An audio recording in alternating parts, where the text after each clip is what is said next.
अगर कोई स्पाउस विदेश में रहता है और किसी कारणवश यहाँ नहीं आ सकता और उसको तलाक लेना है, उसका एक स्पाउस इंडिया में है और उन दोनों का जो विवाह हुआ है वो हिंदू मैरिज एक्ट के तहत हुआ है, तो हमारा कानून कहता है कि हिंदू मैरिज एक्ट के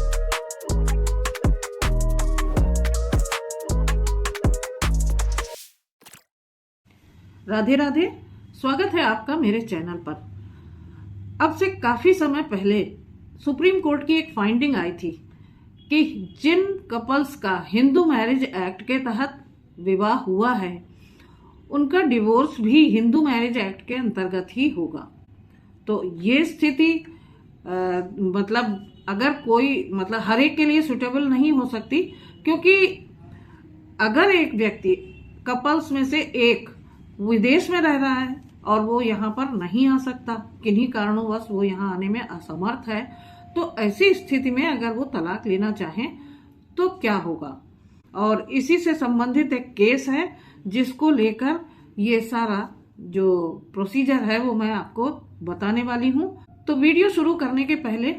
मैं आपसे रिक्वेस्ट करूंगी कि अगर अभी तक आपने मेरे चैनल को सब्सक्राइब ना किया हो तो सब्सक्राइब कर लीजिए। ऐसी ही महत्वपूर्ण जानकारियों के लिए बेल बटन को प्रेस करना बिल्कुल मत भूलिएगा, ताकि इस तरीके की जरूरी जानकारियां आपको सबसे पहले मिलती रहें।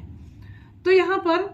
मामला ये है कि अगर कोई स्पाउस विदेश में रहता है और किसी कारणवश यहाँ नहीं आ सकता और उसको तलाक लेना है, उसका एक स्पाउस इंडिया में है और उन दोनों का जो विवाह हुआ है वो हिंदू मैरिज एक्ट के तहत हुआ है,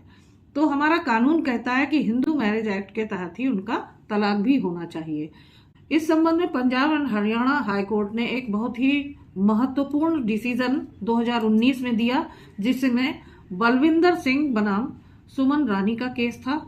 और ये डिसीजन उन लोगों के लिए बहुत महत्वपूर्ण है जो कि जिनमें कपल्स का एक स्पाउस विदेश में रहता है और नहीं आ सकता। तो इस डिसीजन में हाई कोर्ट ने ये कहा कि वो अपनी तलाक की याचिका पावर ऑफ अटॉर्नी के माध्यम से कोर्ट में दाखिल कर सकते हैं और शादी के उस पार्टनर की जो उपस्थिति है वो वीडियो कॉन्फ्रेंसिंग के माध्यम से कोर्ट में करवाई जा सकती है। ऐसी स्थिति में जो पार्टनर है उसके माता पिता और वकील, इनके माध्यम से उसका आइडेंटिफिकेशन करवाया जाएगा। बलविंदर सिंह वर्सेस सुमन रानी के केस में ऐसा हुआ कि दोनों ने आपसी सहमति से तलाक लेना तय किया और उस समय सुमन रानी यूएस में थी, जो कि यहाँ पर प्रेजेंट नहीं थी, वो नहीं आ सकती थी, तो उसने स्पेशल पावर ऑफ अटॉर्नी अपनी बहन को दिया और उसके माध्यम से न्यायालय में पिटीशन फाइल करवाई। ऐसे में फैमिली कोर्ट ने उस पिटीशन को इस आधार पर रिजेक्ट कर दिया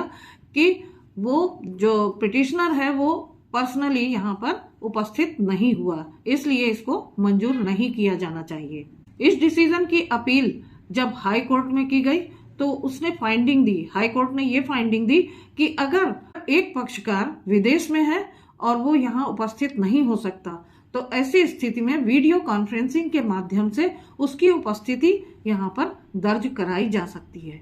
ऐसे में पार्टी के माता पिता में से कोई और उसके एडवोकेट उसका आइडेंटिफिकेशन करेंगे और इस तरीके से पार्टी की उपस्थिति वहां पर मानी जाएगी और उसे तलाक की डिग्री भी अवार्ड की जाएगी। Punjab and Haryana high court की यह डिसीजन उन लोगों के लिए बहुत महत्वपूर्ण है जो किसी कारणवश विदेश में हैं और वहां से किसी भी कारणवश आ नहीं सकते, तो उनके लिए ये बहुत बड़ी राहत है कि उनको बिना आए पूरी कार्यवाही पूर्ण करने की ये इजाजत देता है ये डिसीजन। तो दोस्तों, ये बहुत ही महत्वपूर्ण जानकारी है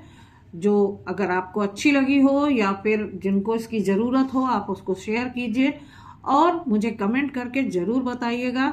और ऐसी ही जानकारियों के लिए आप मेरे चैनल पर बने रहिए और सब्सक्राइब कर लीजिए अगर सब्सक्राइब ना किया हो। तो फिर मिलती हूँ अगले वीडियो में एक नई जानकारी के साथ। तब तक के लिए आप सभी को राधे राधे।